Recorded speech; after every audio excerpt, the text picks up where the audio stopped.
ലോക്സഭാ തെരഞ്ഞെടുപ്പ് 4 ഘട്ടങ്ങൾ പിന്നിട്ടു. തിരഞ്ഞെടുപ്പിന് മുമ്പുള്ള സാഹചര്യമല്ല ഇപ്പോൾ. രാജ്യത്തെ സാഹചര്യം മാറുകയാണെന്ന റിപ്പോർട്ടുകളും പുറത്തുവരുന്നു.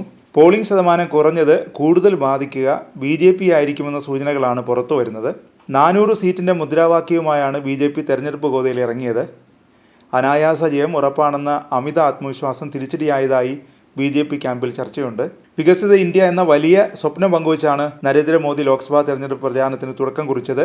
BJPക്ക് 370 സീറ്റ്, NDAക്ക് 400-ലധികം സീറ്റ്. ഓരോ പ്രചാരണ വേദിയിലും മോദി ലക്ഷ്യം ആവർത്തിച്ച് പറഞ്ഞു.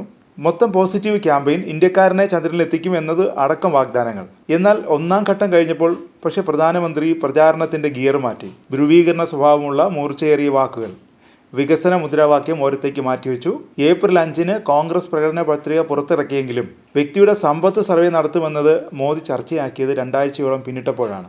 ഒന്നാം ഘട്ടത്തിൽ വോട്ടിംഗ് ശതമാനം കുറഞ്ഞത് 400 എന്ന ലക്ഷ്യം വിദൂരമാക്കിയേക്കുമെന്ന വിലയിരുത്തലുണ്ട്.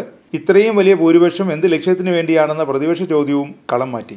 ഭരണഘടന ഇല്ലാതാക്കും, സംവരണം എടുത്തു കളയും തുടങ്ങിയ പ്രചാരണങ്ങൾ ശക്തമായി. ഭരണഘടന മാറ്റില്ലെന്നും സംവരണം നിലനിർത്തുമെന്നും മോദിക്ക് തന്നെ ആവർത്തിച്ച് പറയേണ്ടി വന്നു. ജാതി സംവരണം വെട്ടിക്കുറച്ച് മുസ്ലിങ്ങൾക്ക് സംവരണം നൽകാനാണ് പ്രതിപക്ഷം ശ്രമിക്കുന്നതെന്ന പ്രത്യാക്രമണം മോദിക്ക് നടത്തേണ്ടി വന്നു. ജാതി രാഷ്ട്രീയത്തിൽ പ്രതിപക്ഷം രാജസ്ഥാനിൽ അടക്കം പിടിമുറുക്കിയതോടെ അതിജീവിക്കാൻ ഹിന്ദുത്വ അനിവാര്യമായി മാറി.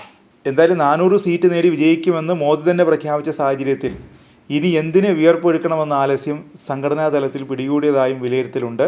ഒന്നാം ഘട്ടത്തിന് ശേഷം നടന്ന പല റാലികളിലും ഇത്തവണ 400 കടക്കുമെന്ന മുദ്രാവാക്യം മോദി മനഃപൂർവ്വം ഒഴിവാക്കി. അപായ സൂചന നേതൃത്വം മനസ്സിലാക്കി കഴിഞ്ഞു.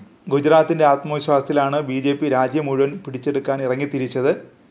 രാജ്യത്തെമ്പാടും മോദി തരംഗമുണ്ടാക്കി ഭരണത്തിൽ വരാനും എതിർ ശബ്ദം പോലുമില്ലാത്ത തരത്തിൽ വളരാനും BJPക്ക് സാധിച്ചു. എന്നാൽ തങ്ങളുടെ പരീക്ഷണശാല നിന്ന് കത്തുമ്പോൾ സംഘടനയെ മുഴുവൻ കൈപ്പിടിയിൽ ഒതുക്കിയ മോദിക്കും അമിത്ഷയ്ക്കും നോക്കി നിൽക്കാൻ മാത്രമേ സാധിക്കുന്നുള്ളൂ.